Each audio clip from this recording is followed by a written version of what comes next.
Last topic में मैंने आपको बताया था लीनियर मोमेंटम। अब लीनियर मोमेंटम के बाद हम देखते हैं इंपल्स ऑफ फोर्स क्या होता है।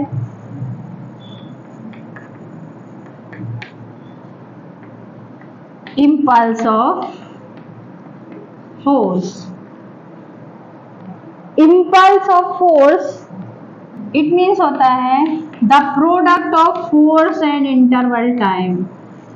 टाइम स्केलर क्वांटिटी है, इसीलिए टाइम के ऊपर वेक्टर का साइन नहीं लगेगा, जबकि फोर्स जो है वो वेक्टर क्वांटिटी है, इसलिए इसके ऊपर वेक्टर का साइन लगेगा। आप नहीं भी लगाओगे तब भी चलेगा, कोई दिक्कत नहीं है।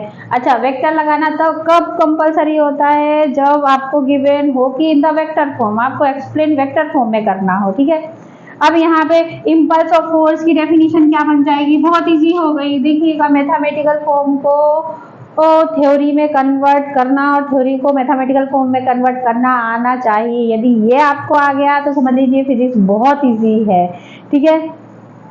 ये क्या है? प्रोडक्ट है। ये क्या है? फोर्स। और ये क्या है? Interval time. क्यों इंटरवल टाइम? डेल्टा। डेल्टा का मतलब क्या होता है? डेल हो या डी हो या फिर ये वाला डेल्टा हो, ये लगा है, इसका मतलब किसको शो कर रहा है? ये चेंजेस को। किसे शो कर रहा है? ये चेंजेस को शो कर रहा है। जब क्या होगा?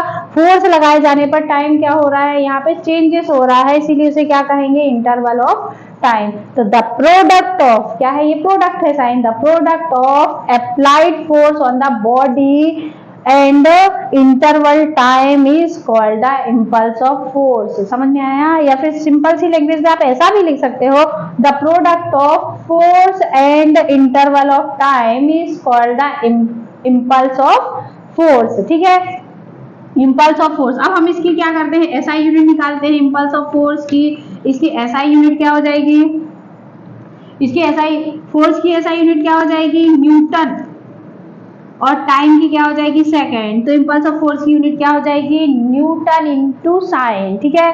अब यदि मान लीजिए ऑब्जेक्टिव में वो स्टूडेंट जिनको बहुत ज्यादा डीप में पढ़ना है, ठीक है, तो जरूरी नहीं है ये यूनिट आए ऑब्जेक्टिव में, इसको थोड़ा सा डीप में अंदर से पूछ सकते हैं। कैसे? मैं आपको बताती हूँ। देखिए, ये क्या है? Force.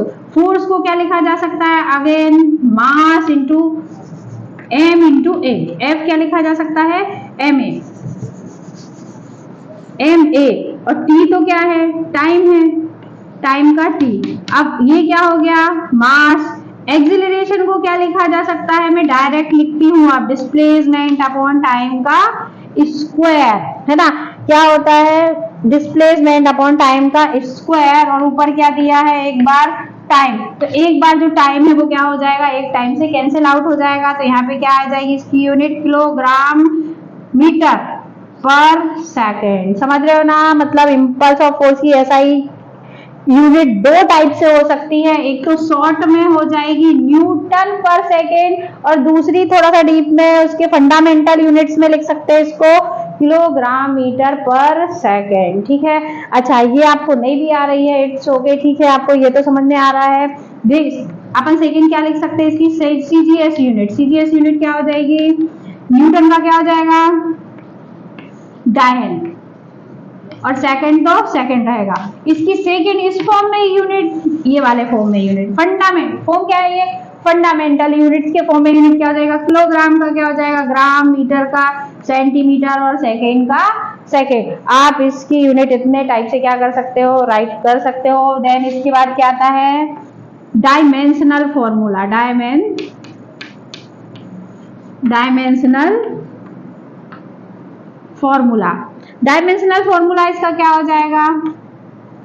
Force into del T, मतलब टाइम। फोर्स को क्या लिखा जा सकता है? अब बट क्या होता है? एफ इज इक्वल टू क्या होता है? एम ए।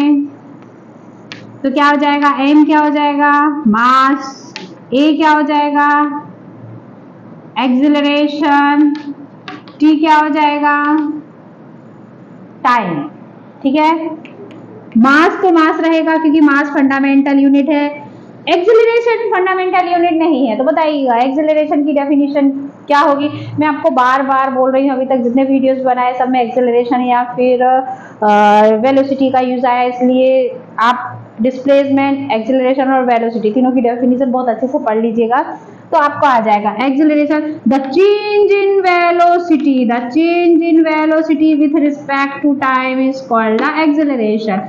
इनटू क्या हो जाएगा, टाइम, ये एक टाइम से क्या हो जाएगा, कैंसिल आउट हो जाएगा।